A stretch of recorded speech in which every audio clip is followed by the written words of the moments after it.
અષ્ટપાઉડ પ્રવચન નંબર 40 ગાથા 13-16 ચારિત્ર પાઉડ.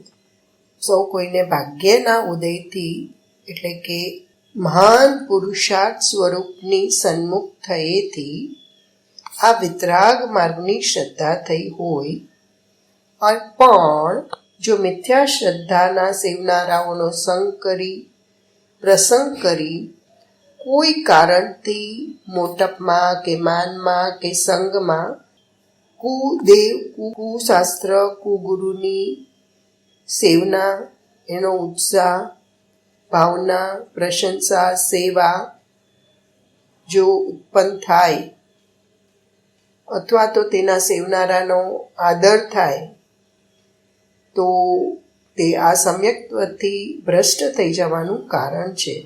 વિતરાગનો માર્ગ તો અનાદિનો નિર્ગ્રંથ વિતરાગ નગ્ન મુદ્રા, અંતરની વિતરાગ નિર્લેપ નિર્લોભ ને આશા વિનાની વિતરાગ દશા એ સુદર્શન, એનાથી વિરુદ્ધ હોય તે કુદર્શન. શ્રી કુંકુંદાચાર્ય કહેલો દિગંબર માર્ગ એક જ જૈન ધર્મ છે, એવા માર્ગની શ્રદ્ધા કરો અને ચારિત્રપણું પ્રાપ્ત ન થાય તો પણ આ માર્ગ આવો જ છે એવી શ્રદ્ધા તો પહેલા કરો. સુદર્શન એટલે કે સમ્યક દર્શન જ્ઞાન ચારિત્ર સ્વરૂપ સમ્યક માર્ગ. સુદર્શન એટલે સમ્યક દર્શન જે આત્માની અનુભવની પ્રતીતિ, સમ્યક જ્ઞાન એટલે તેનું જ્ઞાન, તે સ્વસંવેદન સહિતનું જ્ઞાન, સ્વાનુભૂતિ સહિતનું જ્ઞાન અને અંતર ત્રણ કષાયના અભાવનું ચારિત્ર. ત્રણ કષાય એટલે અનંતાનુબંધી, અપ્રત્યાખ્યાનાવાણી ને પ્રત્યાખ્યાનાવાણી, ને બાહ્યમાં નગ્ન દિગંબર લિંગ અને 28 મૂળ ગુણનો વિકલ્પ.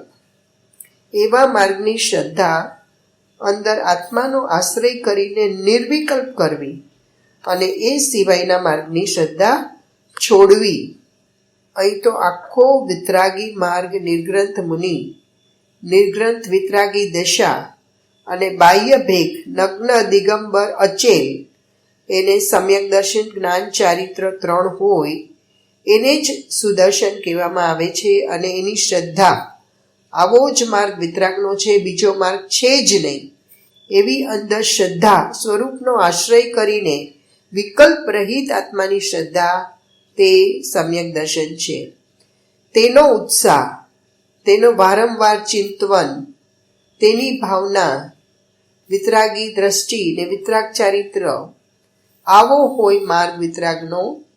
એની શ્રદ્ધા કરીને વારંવાર ચિંતવન, પ્રશંસા મન વચન કાયાથી, સ્તુતિથી અને અંદર જે ભાવના તેનાથી પ્રશંસા આ માર્ગની કરે, આ માર્ગની સેવા પૂજા સત્કાર આદર અને શ્રદ્ધા. વિતરાગી નિર્ગ્રંથ મુનિ આવા જ હોય એવો જ્ઞાનમાં નિર્ણય કરી શ્રદ્ધા કરે, જ્ઞાનમાં તુલના કરીને નિર્ણય કરે, જ્ઞાનમાં તેનું લક્ષ્ય કરે, અનુભવથી નક્કી કરે કે માર્ગ તો આવો જ છે. આત્માનું સમ્યક જ્ઞાન કરીને અજ્ઞાનને છોડી દે. આત્મા પવિત્ર આનંદનું ધામ, શુદ્ધ ચૈતન્ય પરમાત્મા એવો નિજાત્મા એનું જ્ઞાન કરીને અજ્ઞાનને છોડી દે. અજ્ઞાન અને મિથ્યાત્વનો ત્યાગ ને જ્ઞાન ને સંકિતનું ગ્રહણ.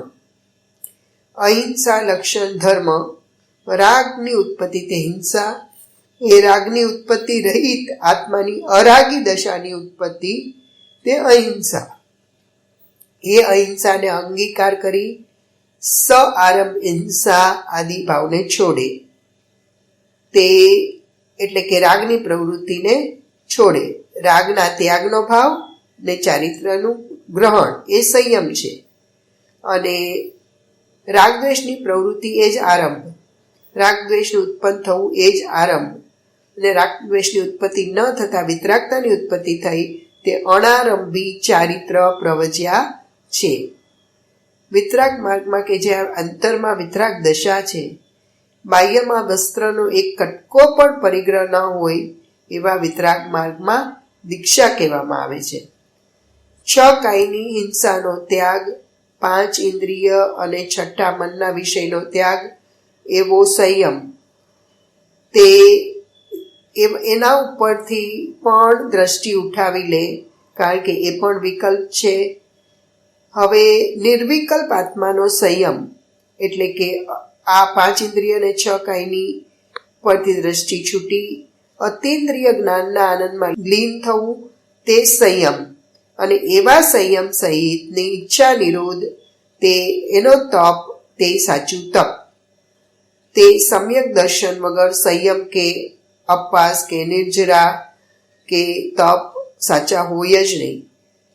દીક્ષા ગ્રહણ કર તો જેમાં વસ્ત્ર આદિ પરિગ્રહ ન હોય એવી, અને સંયમ એવો અંગીકાર કર કે એમાં કોઈ જાતની અતિન્દ્રિય જ્ઞાન આનંદ સિવાય બીજી ઈચ્છા માત્ર ન મળે. એવા સંયમ ભાવ સહિત તપ કર. ઈચ્છાનો નિરોધ કરીને અતિન્દ્રિય આનંદનો સ્વાદ લે.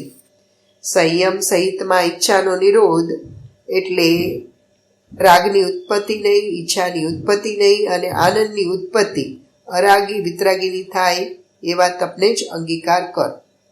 ભગવાન આત્માનું સ્વરૂપ જ જ્યાં વિતરાગી ચિદાનંદ સ્વરૂપ છે, એમાં વિકલ્પ માત્રનું ઉત્પન્ન થવું, ચાહે તો મહાવ્રતનો વિકલ્પ થાય, એ હિંસા છે.